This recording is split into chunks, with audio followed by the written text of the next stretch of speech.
I did just want to say we're getting a little, we're starting a little late because of getting the food and everything. So if we happen to go over, I don't think that's a bad thing unless people start kicking us out. If you have to leave, please feel free. Thank you. Dean Huffman. Thanks, Christopher. Well, thanks. It's great to be over in Wyoming. As Christopher said, I grew up in Montana. Actually, when I was a college student, I worked on a trail construction job out of Lander up in the Wind River Mountains. Got to spend 8 consecutive weeks, never came out, building trail at about between, I think the low point was 10,000 feet. We went over a pass down into the Little Wind River. It's a great, one of the best summers of my life. It was such a terrific country.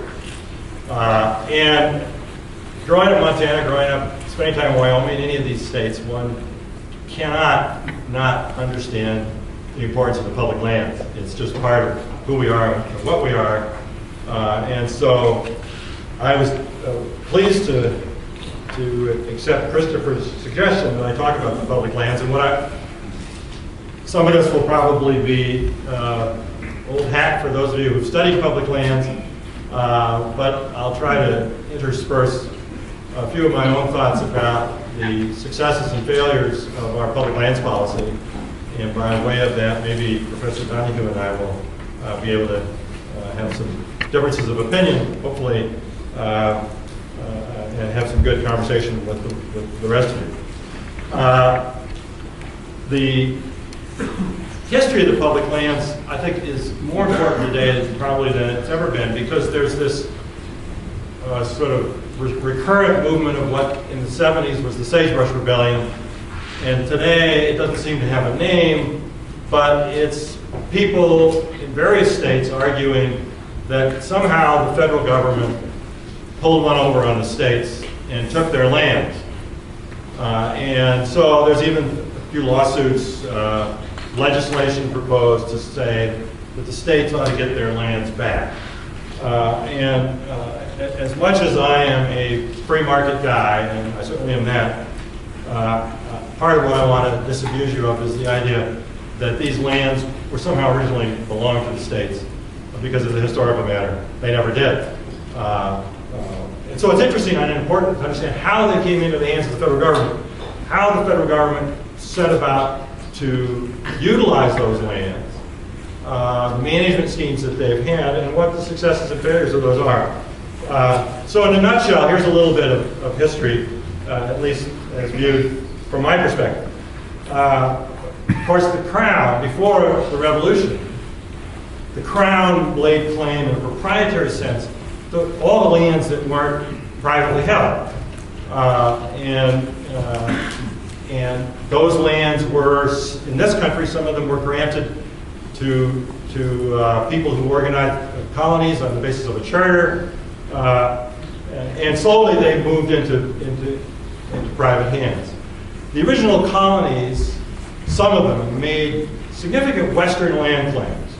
So, if you think about the state of Virginia, for example, which was roughly the way it is now, minus West Virginia, but they laid claim, take the line on the north border of Virginia and the south border, run it out to the Mississippi River. And that's what Virginia said was theirs. And that was one of the problems and issues in the framing of the Constitution, because not all of the 13 states had western land claims, only a few did, and they were substantial.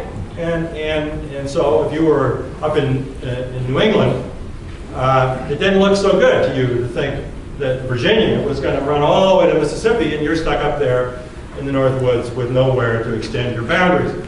And so that issue had to be worked out, and the way it was worked out in a simplistic description is those lands were ceded to the federal government as a part of the deal to get the Constitution enacted. So there the federal government was with a whole lot of lands, basically everything west of the boundaries of those 13 states to the Mississippi River. So at that time, before that, the public lands were pretty limited. They were limited to public facilities, ports, naval yards, facilities for public buildings, post offices, and so forth. But nobody ever had any idea that the federal government was going to own vast areas of lands until these lands were ceded. So after those lands were ceded, the issues developed around what's going to happen to those lands. And I would say that the general philosophy that everybody basically agreed to was that they would, in one sense, become parts of new states, and secondly, that they would eventually go into private hands, except originally for one section out of every township which would go to the public schools. And that was in the ordinance of 1785, 1785. And so maybe that was the seed for the idea that some of these public lands could be retained for public use. But other than that, the idea was to dispose of it, which was consistent with the long-standing tradition under the English crown.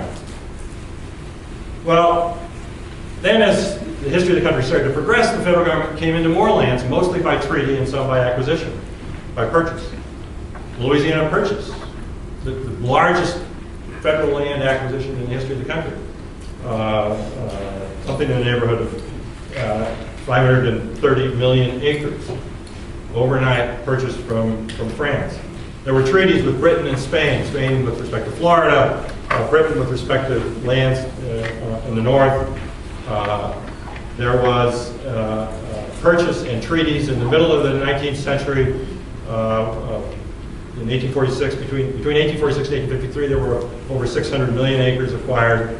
And then, of course, Alaska came along in 1867, and that was another huge bunch of land. So here sat the federal government with vast areas of land that were largely unoccupied by Europeans, and policies were needed to figure out what to do with it. Now, my sort of law and economics perspective about how those policies evolved, just to let you know sort of what my frame of reference is on this, is that it was driven, as I think almost everything in politics is driven, by various interests trying to get the benefit of those lands. It's in economics lingo, if any of you have taken economics or studied law and economics, they're rent seekers. They're people trying to use the political process to achieve their ends. And I think it's pervasive. It's the way politics works. And that's what political economy people study, is trying to explain how these kinds of things happen. So, my perspective on the history of the public lands policies of this country, right from the get-go, is really one that I think, the view I take, I think, is well explained by political economy theory, and particularly by the concept of people seeking to advance their own interests through the policies that apply to those federal lands. So we start with this initial policy of disposal. The federal government had in the neighborhood of 1.8 something billion acres of land. That's a lot of land. They disposed of about almost 1.3 billion acres, 1.275, over the course of many years. So that left a significant amount left. How did they dispose of it? Well, in various ways. They paid off debts of the Revolutionary War. That was one of the incentives to get rid of the land, was to raise revenue because they had Revolutionary War debts. They had soldiers to whom they owed compensation, and they needed resources for that. But as an alternative to money, they could give them land, which was attractive to those people. And so that was one mechanism for disposal. The land ordinance of 1785 created a disposal system, and as I said, reserved one section in each township for public schools. The Northwest Ordinance of 1787 laid out the grid survey system, which we're all very familiar with in the West, to facilitate the disposal. That was the principal benefit of this grid system that we operate under, was it made it possible to dispose of land and give people something that they had clear boundaries on and could make productive use of. So once you're into the business of disposing of land, you need a general land office or some office to do it, and so the general land office was established in 1812. It had really existed before that in form, And that was really sort of the start of what eventually becomes the Bureau of Land Management many years later. Well, in the meantime, you got people going out there and occupying the lands. The federal government's not in any position to keep people from doing that. You got all these adventuresome Americans looking for opportunities, so off they go, traveling west, selling on lands, creating farms, and then the question becomes, what are you going to do about it? And what was done about it was the enactment of what were called the preemption laws, which were laws that allowed those people to acquire title.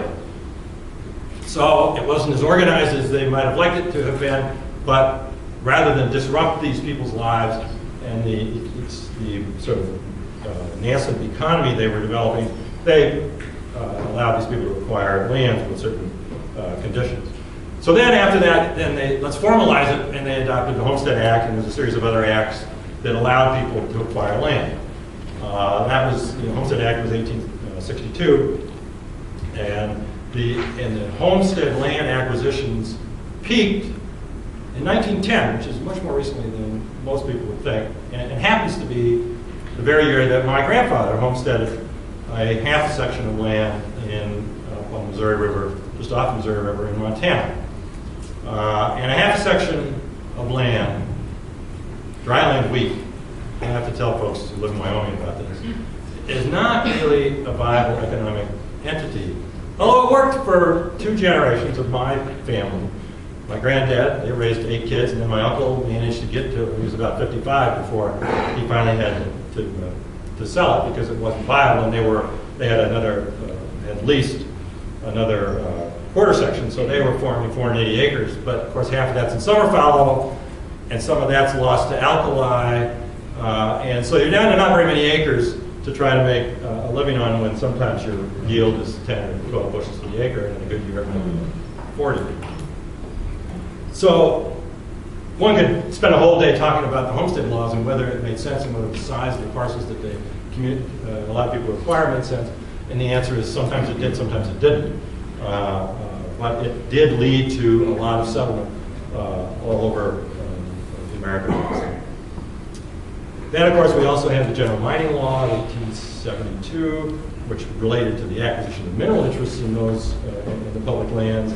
There were the railroad land grants, vast amounts of land handed over to the railroads, consistent with the whole disposal policy. Let's get it into private hands, and what were the railroads going to do? The railroads were going to provide transportation for these people who were farming, like my granddad, to get the wheat to market, and to get the railroads out there, they had to have incentives. It was sort of the 19th century version of infrastructure development, give private parties incentives to do it, and the railroads did it, and they kept increasing the amount of lands they could get. It was every other section for 10 miles, and then it was every other section for 20 miles, and I think it went up as high as 40 or 50 miles. And very few, and they were all with conditions, many of which were never met, but there are very few. The one I'm most familiar with, and maybe one of the only ones, is the Oregon-California Railroad in the state of Oregon, which the government took back when the railroad basically was unsuccessful. And so we end up with a mess in the American West. You got checkerboard land ownership everywhere because of the railroad land grant system. You've got people who, most of the homestead lands have been acquired on the most productive lands, so you end up with the high altitude lands, the lands that aren't good for agriculture remaining in federal ownership. And then there were grants to the states. And there was the Land Grant College Act, not unimportant to the University of Wyoming, Montana State, where I went to school. And I would say, I have to say this because my father was Dean of Agriculture at Montana State, that it was a very good act, the Land Grant College system, but I do believe that to be the case. So that was the main way it was going. And I would promise you that back in Washington, D.C., there were lots of interests lobbying Congress to get these things to happen and to get them changed in a way that made it more favorable to various different interest groups. But then along the way, probably the most notable and earliest example is Yellowstone Park, also significant to you folks in Wyoming, although as a Montanan, I always thought the Montana delegation must have been more powerful because almost all the parks in Wyoming and 3 of the 5 entrances are in Montana, where the economy is located. So that was a reservation of lands from the disposal program. And that's what it was called. It was called a reservation. It was called a withdrawal. And that's because the default policy was still disposal. So the default idea is we got all these lands, we're going to, the public domain, and we're going to dispose of them, but we're going to withdraw some lands from availability for acquisition by private parties. Of course, the Indian reservations were also reserved from the public domain. The history and the justification for that are, of course, very different, but it has the same practical consequence. And so the government starts withdrawing lands. The biggest withdrawals after Yellowstone and the earliest parks, of course, were the forest service, the national forest lands. And that too was driven. Well, let me just a footnote on the parks. It's all, you know, we like to think about our parks as being lots of foresight by wise folks who saw the park as a unique, Yellowstone as a unique area, which it certainly is, and worthy of preservation. And I'm sure there were people of that view. But there was another very significant force in the politics of the creation of Yellowstone and Yosemite and other parks, and that was the railroads. There was a huge gain the railroads perceived in getting these parks established because it gave a destination for customers to go. So you go up in my neck of the woods in Montana, you got a railroad, Union Pacific coming into West Yellowstone, you got another railroad, the Milwaukee, coming into Gallatin Gateway from where they bust people to the park. You got another railroad coming into Gardner over on Yellowstone, and the role that the railroads played was very significant. The railroads were rent seekers.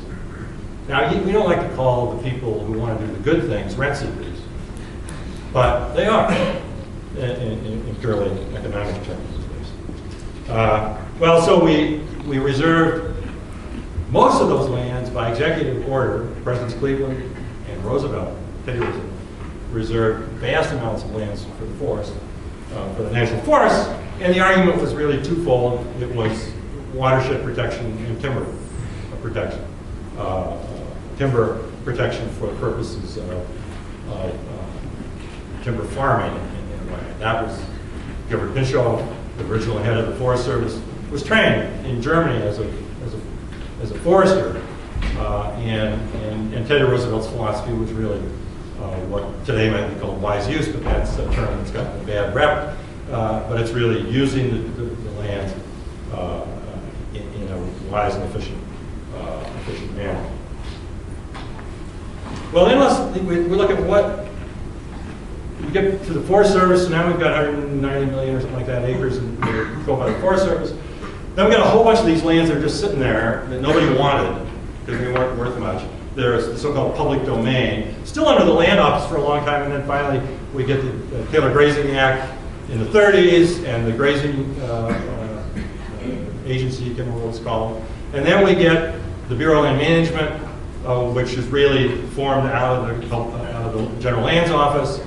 But they're still not in the management business until well into the 50s, 60s, 70s, and then finally we get Flipman, where it becomes formalized that they're going to be in the land management business. The Forest Service much earlier was in the land management business. And how were they going to manage them? What was their, how do you do it? I mean, it's an issue that we face today in a lot of other contexts. Are we going to do these things by public management, or are we going to do them through various private management regimes? And the story about the public lands is a very mixed one, both in terms of its success and in terms of the methods we use. We retained ownership for all those lands, but we transferred private rights to people, sometimes on a year-to-year basis in grazing leases, sometimes on a timber contract to acquire certain timber on a certain plot of land. In the case of the minerals, permanent transfer. So we experiment with a lot of different mechanisms of how do you get those lands managed. And if you're wearing my lawn economics hat, you think about this problem just like you think about environmental problems today, or lots of problems outside the environmental area. It's really just a scarce resource allocation problem. How do we got scarce resources, and how do we decide how they're going to be used or not used? But from an economics point of view, not using them is using them. It's using them for open space, using them for free-flowing rivers, or using them to take the water out, to irrigate. All those are potential allocations of these scarce resources. So, as I look at this question, where should we be going forward with respect to the public lands? That's still the way we should look at it if we really want to get a grasp on what's the best way to proceed, or the best ways to proceed. Where is public management the right answer? And where is private management the right answer? And what mix of those two is going to achieve the best results if what we're trying to do is allocate scarce resources? And that is what we're trying to do. You hear a lot of people say, well, let's get politics out of public lands management. That's ludicrous. If we've decided that they're public lands, then we've decided they're political lands. That's how we're going to do it. We're going to do it through the political process, not through a market process. That's how we're going to decide who gets what. In the marketplace, the highest bidder gets the resource. And the theory is that they keep getting shifted back and forth between various users so that the highest and best use is economically measured, is the use they get put to. If you don't like that system, well, the public management system is an alternative. But there, somebody's got to make these decisions. And so there it becomes, in theory at least, votes that determine how the resources get allocated as opposed to dollars. In the marketplace, although, as we know, dollars seem to play somewhat of a role in the political process as well. And having run for the United States Senate recently, as a former dean of your law school did, as I recall, right? I've learned how important money is to the political process. Because I just didn't have enough. So I would say, if I step back and look at that landscape that we painted by this process of disposal, withdrawals, retentions, then a very conscious shift in the 60s and 70s to retention. Along the way we had a series of public land law review commissions, and they were to address this very question. Should we go back to the disposal thing and get these things into private hands, as the Sagebrush rebels were arguing back in the James Watt era? He was a Wyoming guy, wasn't he? Or do we stick with public management or some mix of them? And the most recent one of those, I think, issued its report in 1970, and its conclusion was retention, with rare exceptions, was the right way to go. And so that's continued to be policy, notwithstanding a lot of political interest in disposal. Well, I would say, from my perspective, it's a mixed bag how we've done it. I'd say on things like the parks, although they've had their problems, we probably, almost certainly would not have the parks in the form they're in today had it been left to the marketplace. You can't operate an area the size of Yellowstone. It's sort of like securing the border between the United States and Mexico, securing the border of Yellowstone National Park. It's just too expensive and too difficult to do. And so I think the justification for that in economic terms is easily made, and I think it's been effective, although the management of those parks is not as good as it might have been. You can read Alston Chase, Playing God in Yellowstone. He's pretty critical of the management of Yellowstone. The economics explanation for that, sort of political economy explanation, is the people who manage the parks have the incentive to maximize their benefit and their resources. And how do you maximize resources in the national park system? You get more visitors, because that makes it more politically important. It's important to the people who got to get reelected. If you create a park and say nobody can go there, and it's pretty hard to get a constituency. you know, you're going to have a few people who like the idea, sitting in their apartment in Manhattan or Boston or someplace, who like the idea that there's this space out here that nobody can set foot on. But that's not going to be a political constituency that's going to carry the day. So the people who care about the parks understand we got to get visitors. How do we get visitors? Well, we build roads, we build facilities, and we have livestock, or not livestock, but critters who they want to see. And so we get a park that's overrun with elk, and the aspen are devastated, and now we're trying to fix that. So it's mixed, I think, in the parks, but on balance, it seems to me we wouldn't be where we are. We wouldn't have those parks but for public retention. But when it gets around to the resources that are sort of the consumptive resources, timber, water, minerals, I think we've been far less successful. And that success has declined as we've moved away from systems of getting those resources into markets where they can really be valued in the marketplace. Now, in the state I live in, the timber industry was king. As recently as the 70s, maybe even the 80s.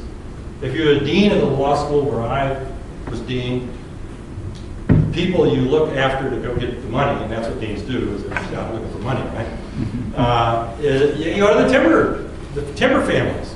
They had all the money, and the foundations, and that's dead in the water now. The timber industry in Oregon has been absolutely devastated since 1990. Now, it's not just related to public lands management. It relates also to the Endangered Species Act and the impact of the spotted owl on northwest forests. But the harvest off of public timberlands in the state of Oregon is roughly a tenth of what it was in 1990. Now, if you think about, you've got communities out there who are dependent upon timber. You got towns like John Day, 5 timber mills, 0 today. What happens to those towns? Well, the people who say this is all fine and good say, well, you know, they just got to adjust. They got to adapt. Tourism is the answer. In fact, the president was just, where was he? In Nevada recently? Saying, you know, tourism is where it's at. Well, from my point of view, that's just nonsense. It isn't. The economy that comes with tourism is not one that's going to sustain communities with family wage jobs, because tourism is mostly low-income wages. And as a friend of mine in Portland says, what we've done in Oregon, at least, is turn the rest of the state into an amusement park for those of us who live in the Willamette Valley. And he's really right. And those communities have really been devastated. Now, maybe that's just the right thing to do. And I think, sort of looking at it in a broad perspective, what I think has happened in the public lands management is the rent seekers who were successful in the 19th century and up to the 60s or so were the mining industry, the timber industry, ag, including the cattle people. They were the successful rent seekers. And today, they've been totally pushed aside by the preservationists who are the, and maybe that's the right answer. I'm not taking a position on it. I'm just saying I think that's the way you would have predicted it if you really understood political economy and rent seeking. That's the way you would expect it. If the constituency grows for preservation and that use of the public lands, then you would expect these economies built on timber, grazing, water, minerals to be effectively devastated. So where should we go in the future? Well, I think we need to continue to maintain a mix, but I think when we decide that we want to use some of these resources for consumptive purposes, to the extent that we're going to harvest timber, to the extent that we're going to extract minerals, to the extent we're going to make use of the water for out of stream as opposed to in-stream uses, we ought to look to market mechanisms to make sure we get the biggest return on those resources. Because if we, Oregon again, very few places on the planet where you can grow trees faster. It's a great place to grow trees, which makes it kind of a miserable place to live in the summer, in the winter, because it's wet all the time. It's wet. It's moderate temperatures, but not warm.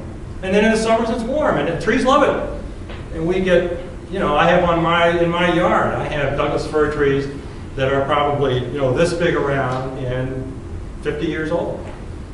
They just grow like weeds.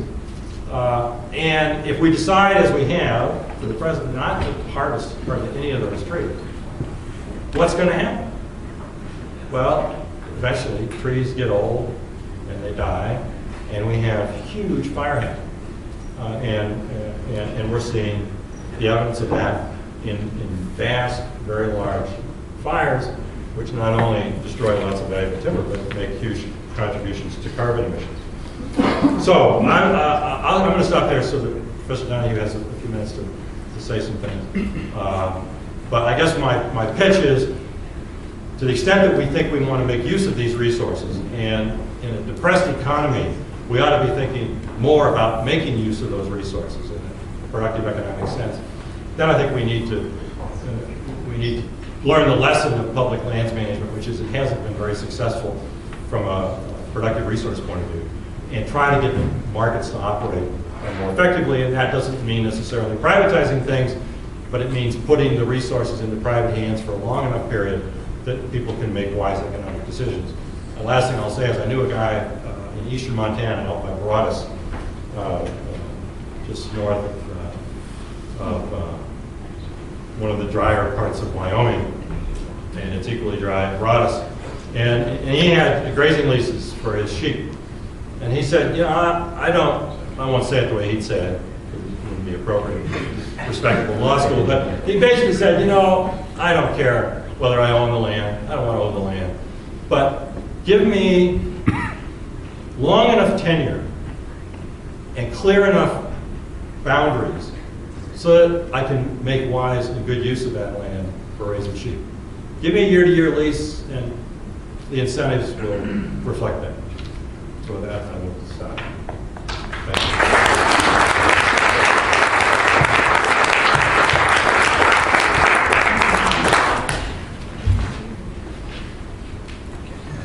There for a while, I thought Dean Huffman wasn't going to give me anything to disagree with. I mean, when he's talking about public land history, and he got it right, I mean, what do you argue about?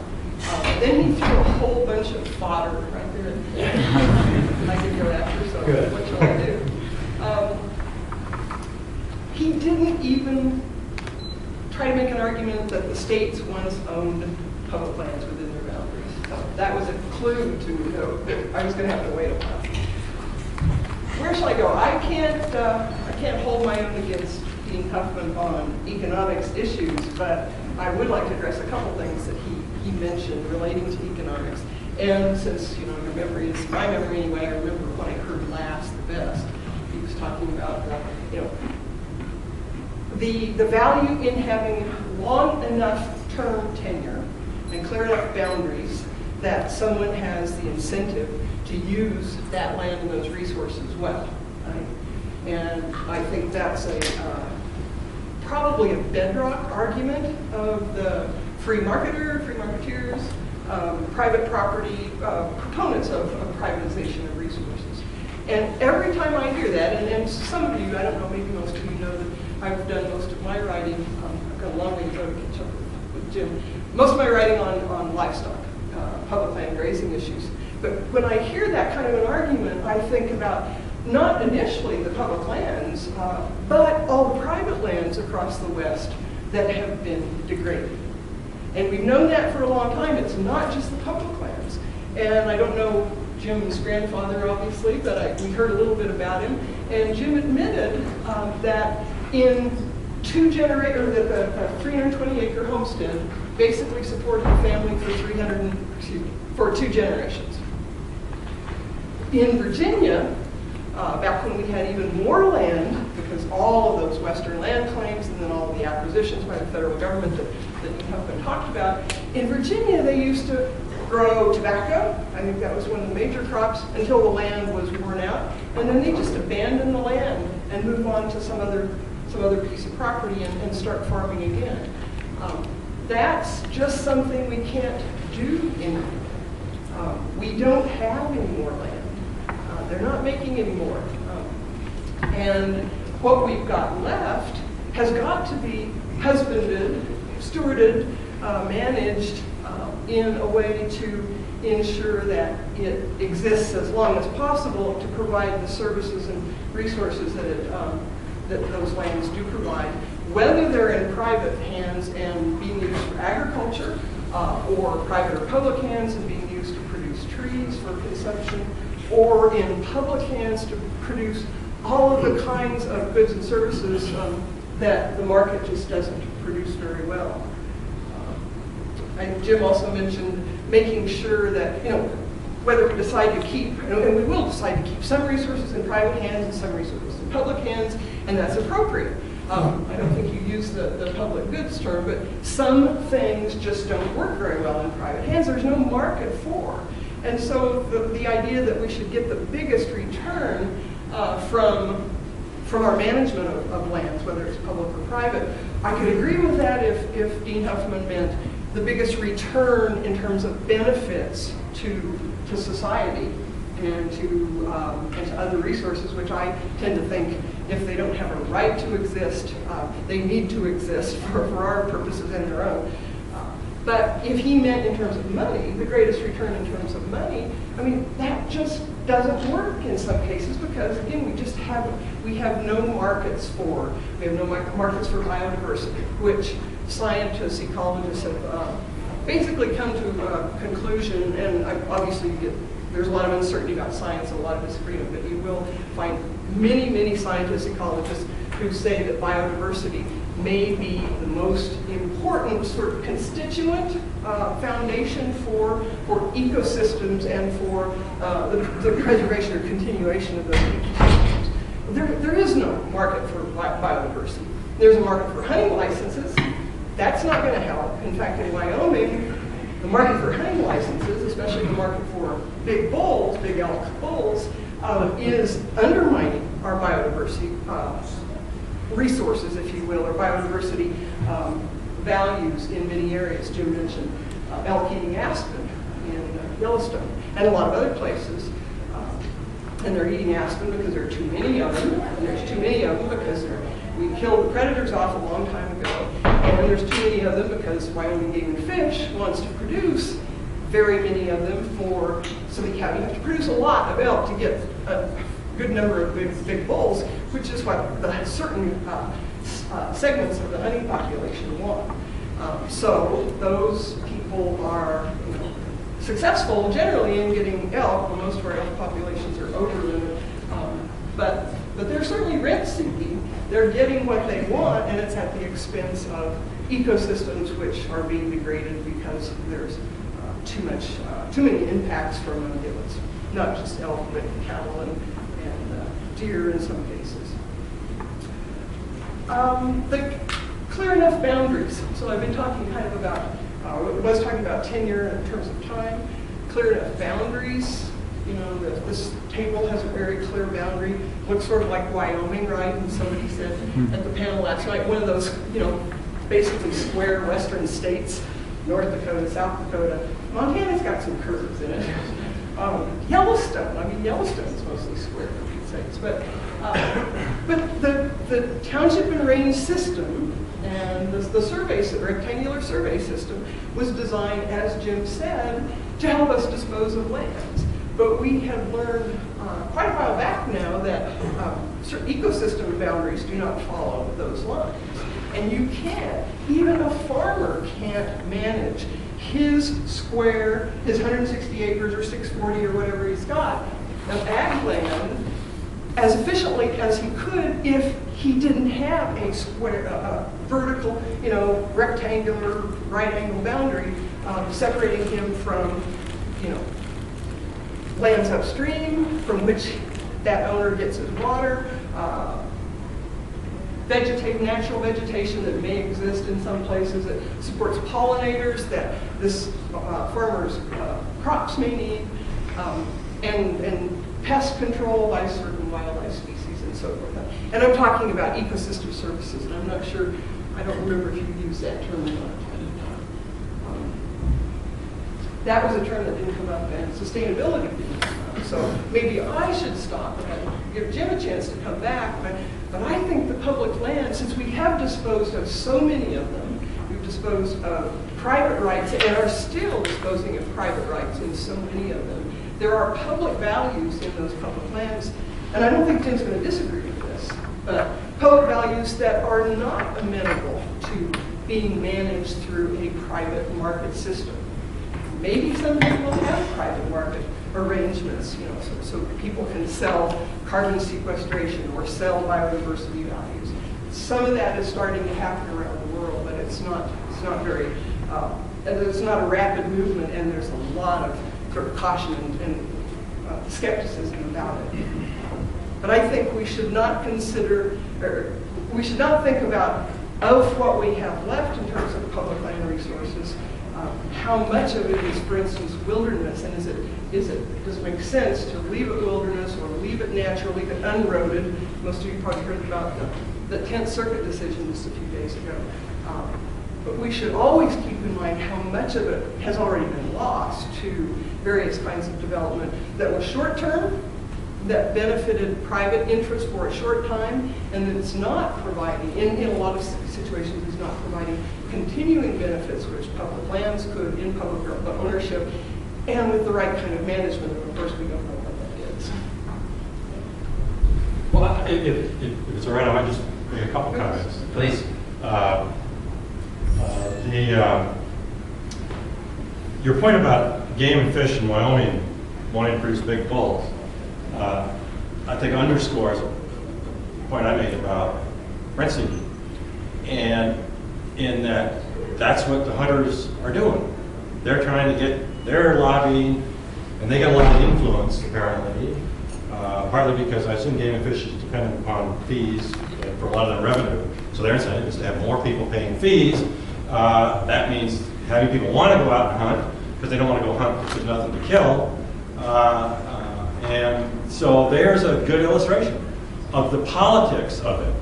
Now, that leads me to say that I think in these debates, which have gone on throughout my career, mostly with my own colleagues at Lewis and Clark, we tend to sort of abandon the good in search of the perfect, as people like to say these days. That is, there's a lot of failures in the market, absolutely.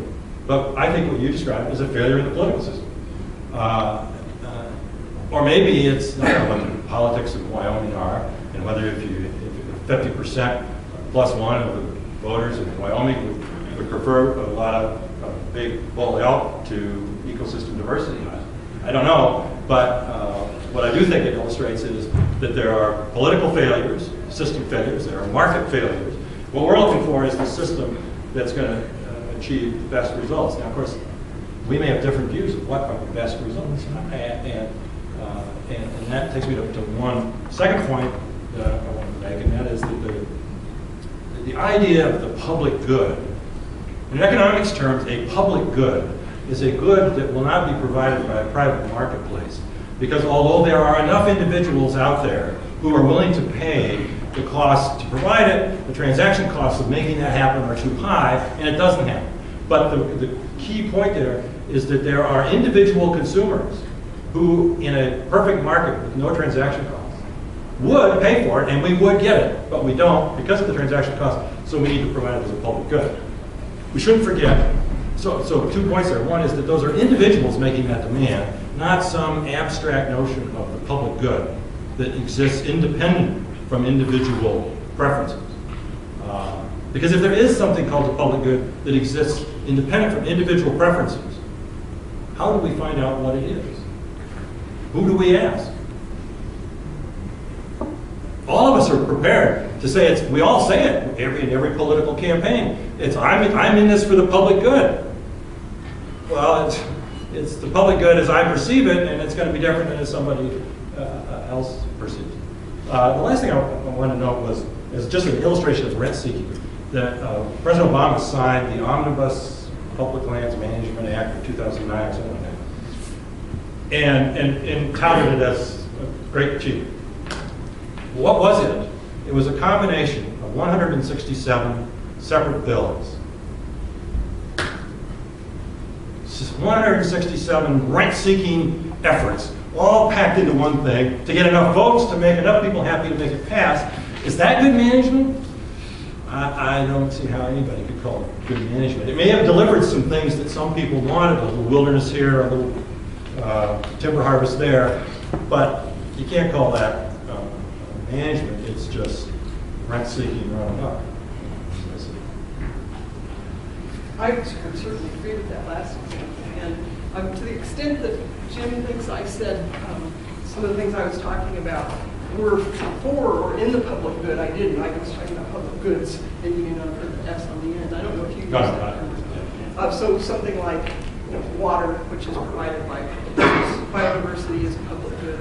Parks and wilderness areas and so forth are public goods too, in the sense Jim described. Although, I mean, we're getting to be so overpopulated that it's not a public good in the sense that it can be used by people without detriment to others, because everything gets smaller, every resource shrinks as there are more of us sharing. And then maybe I shouldn't have even brought up, I could go on for way too long on this, but brought up the elk situation in Wyoming. And it's not just, it certainly isn't Wyoming hunters in general, because I am one, and I want meat, I don't want antlers. It's a small segment of big game hunters, and it's the livestock industry working together. And it certainly is politics, and it certainly is rent-seeking by them. But it also goes back to public choice theory and the capture. I mean, the capture principle is alive and well in most Western states, and certainly alive and well in Wyoming with respect to those two groups. How do you feel about game ranching? And what's the status of game ranching? Game ranching is not allowed in Wyoming. Unless you count all the feed grounds we have in this state, which is where I can go on this topic, and will as long as anybody wants to sit there. Is that a good alternative? Feed grounds are a terrible one. No, I mean game ranching. Game ranching. The problem is now that the disease issues that we've got, where they are cropping up, is in game ranches, on game ranches, game farms. Sabile, the livestock facility where deer and elk and bighorn sheep and so forth are crowded together. And on the feed grounds, brucellosis, chronic wasting disease. Chronic wasting disease has been found in a moose in western Wyoming. It's on its way. I mean, because this disease moves, it has moved from the northeast and central part of the state into the west.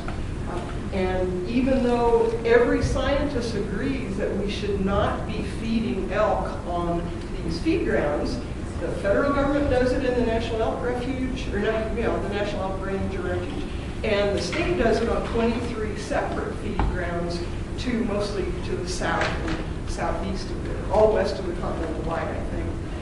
And it's only a matter of time until chronic wasting disease gets there. Most scientists, and once it gets there, you can't get rid of it. It's a prion, which is, it's a protein. It has no nucleus, it has no DNA, but it's alive. And it lives in soil for hundreds of years, possibly, scientists think. But we're continuing to feed elk because of the interest in, producing more elk than we have habitat for. And that's the really big piece. We're trying to keep elk that we can support on the basis of summer habitat, which is all that high country, which a lot of which is public and is protected. We don't have winter range, so it's a population that's totally out of balance. But we're doing it because the hunters don't want, or the hunters do want, a certain product, and because the ranchers and livestock owners don't want elk competing with their cattle on either public land, winter range, or in their own private hayfields and ranges. I mean, it's a mess, and it's a political problem. There are market aspects to it, but it's definitely a political problem. Any questions? Are there any questions? You want to call on somebody? Sure, Nick. Yeah, well, it seems to me that there's, we have a mixed system already, right? A pluralistic system that has a free market that has sideboards with the appropriate constraints to ensure that there'll be goods and services in the future, people have jobs in the future, the resources won't be completely damaged and eradicated. The question is what are those constraints? So what I would like to hear is what examples would you use of free market alternative to timber sales or grazing leases or mineral leases? Because I'm not really sure the details of the things you're talking about. Well, just taking timber, because I probably know more about that, and I'm in the presence of somebody who we know knows more than I do about grazing. What's happened on the public land system generally, but very much so in Oregon, is we've cut way back on harvest levels. And part of the argument early on was that we were over-harvesting, which was true on a sustainable basis. We were harvesting well in excess of what was sustainable. Now we're harvesting well below what the replacement growth of timber is. And as a consequence, and that combined with the long-standing policy of fighting fires and thereby accumulating all this fuel, we've got explosive fire hazards all over the West. And so I think a solution, it's not a true market solution, but it's using the marketplace to try to deal with this problem, is let's sell these viable timber that's left in these burns or in windfall areas, which we're not doing. And there's all kinds of obstacles, environmental regulation obstacles to doing that. And let's figure out which lands we think are important to protect for the reasons that have been suggested with respect to ecosystem and diversity and that. And if that's everything, then I guess then that's where we end up. And that seems to be, it's kind of a one-way ratchet. We never have enough wilderness. We need more and more and more. But at some point, providing the economy, it seems to me it has to be a consideration as well. So once we figure that out, and if we're willing to agree that there's some amount of timber production on public lands that ought to happen, then let's identify those lands and either privatize them or give people incentives to manage them well and harvest the timber on a sustainable basis, rather than have the Forest Service managing them under the Multiple-Use Sustainable Act and FLTMA and the Forest Planning Act and all this stuff, which leads today, if you want to negotiate a contract to purchase timber, at least in Region 6, you have to sit down around a table with anybody who wants to show up. They're called collaborative sale agreements. Anybody can come and weigh in. And these are multiple meetings over time because there's always the same people who are there in every meeting. And how long is anybody going to participate in that if they're the timber buyer and want some certainty? So I guess it goes back to my concluding point. We need clarity, and we need boundaries, and we need long enough tenure to allow it to work. And I think that can happen in timber. And I assume it can happen in grazing. I have little doubt that, I know the grounds that my other granddad in eastern Montana had leased land in that, he had maybe 200 head of cows and a few thousand acres of BLM land. It was crazy. It was just not enough forage there to make it viable. But there are other public lands where you can produce viable forage, and then I think you need to have it on a basis that gives the user of it the incentive, and that means parameters that are clear.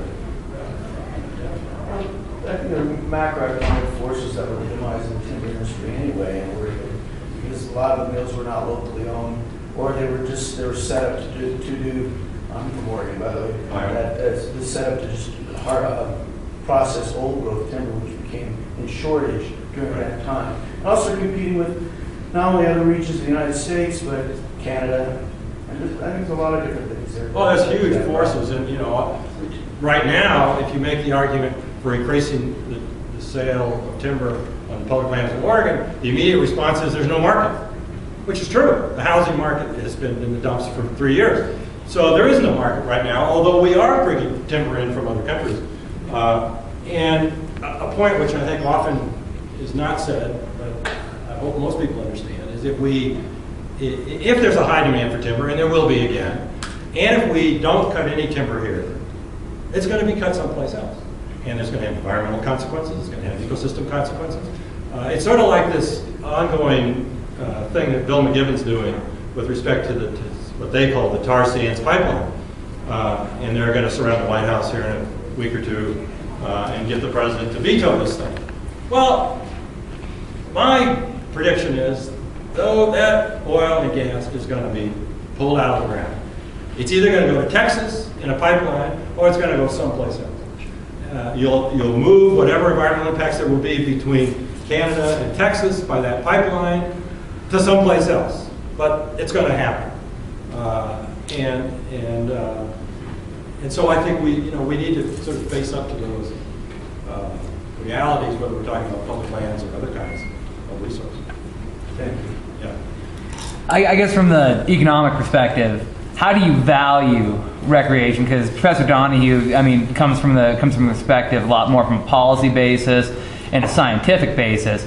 But I mean, those are also equally recognized in economics. I mean, that's an externality, a positive externality for the society. How do you value that? Because on paper, even just keeping Yellowstone afloat is, I mean, it's somewhat of a losing proposition compared to what maybe you could use it for otherwise.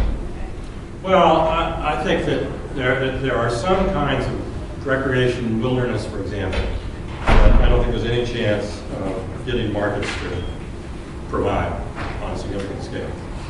On the national parks, I think it varies. What's it cost you to go into Yellowstone today? $25 for a week, something like that. Car full of people for $25? How much does it cost you to go to an NBA basketball game with the same number of people? A couple hundred at least? We're so far underpricing that resource. Now, of course, the immediate response is, well, what about the people who can't afford it? Well, you subsidize those people. One of the things we've totally failed at in this country, across the board, ag subsidies are the best illustration, is figuring out how to have subsidy systems to benefit those who need subsidy and not have them captured by people who don't need subsidy. And that's the whole ag system, which has existed since the New Deal. We still haven't figured out how to get out of it. And so I say, we can price some recreation. We can price Yellowstone at what it's worth to people, and subsidize people who can't afford to go. And we'll get reduced traffic in Yellowstone as a consequence, which is a good thing, probably. And we'll keep the politicians happy because we'll have a revenue stream coming in. And I think there are other, game. We can price game. I've got friends in Montana who lease a ranch, and they pay a lot of money, so they can go on that ranch and hunt. And they're not game farming there. It's just critters who happen to be passing by, but they know it's a better place to be than on the public lands because there's a lot fewer hunters there. So I agree with you that there are some kinds of goods that we could view as positive externalities. We could view them as public goods. And I admit that there are lots of external costs that are imposed on people that all are part of the market failures. But I just remind people there's all kinds of government failures. There are transaction costs in government. There are external costs from government. There are external benefits in government. And it's so we got nothing that's perfect here. Yeah. No? Yes, sir. You used an example about trees growing fast in Oregon. I mean, our issue in Wyoming with oil and gas don't grow back, and the effects last forever. Not necessarily there isn't a place for responsible development, but if we go back in history, we look at the efforts to create a corps of experts by Roosevelt when they were creating these public lands to bring the animals back after they were extirpated at the turn of the century. At what point do we acknowledge that our corps of experts is actually a more sustainable and valuable industry? I mean, we've seen the boom and bust cycle with everything else, but we're always going to have public lands. The corps of experts? Yeah, the Forest Service and the Department of Agriculture hire hydrologists, engineers, forestry experts. They hire people, these are educated people. Right. I mean, these are skilled positions. I mean, to me, that the argument that we should get politics out of it and get science into it or experts into it it's either a naive argument that doesn't understand politics, or it's an argument for a different political system. Except it's 100 years old. I mean, That's what But it hasn't worked that way. Sure, that was Pinchot's idea. Let's scientifically manage these forests. And the Forest Service was once a great agency. And I don't mean to say it's not today, but it was the esprit de corps, you read all about it. It was the model federal agency. And I think that worked when you had a big supply and not much demand for anything but the timber. It worked. That works on all kinds of, when you have a lot of it. Years ago, I did a study on the Yellowstone River, and Montana set up this water reservation system that allowed public entities, no private parties could, but public entities could reserve water for future use on the Yellowstone River. And this thing was wonderful. Everybody got what they wanted because there was so damn much water in the river relative to current uses that they could give everybody what they wanted. Billings got water to be a city of 600,000 people. That's going to happen in the next millennium, maybe. I think the idea that we're going to go to expert management, if we really are going to do that, then we're abandoning this democratic political process we're in, that I thought was what the Constitution was about, and going for elite management. That's a different world, and one that hasn't so far really succeeded because politics inevitably carries the day. Congress makes the rules. I agree. I didn't know so many of these experts. No, the experts are great. I'm not demeaning the experts. I'm just saying the reality is that the experts are going to get overrun by politics. And that's as it should be if we really believe in the political system that we have embraced. Yes, sir. I just was struck how this whole talk unfolded, how you kind of posture yourself, private, marketeerism kind of thing, and then Professor Donahue steps in with the public science aspect. And you mentioned it, Dean Huffman, that it's a pretty tired conversation, that back and forth. And so I guess I'm with wanting solutions and giving a nod to the organization that's sponsoring this talk, Federalist Society.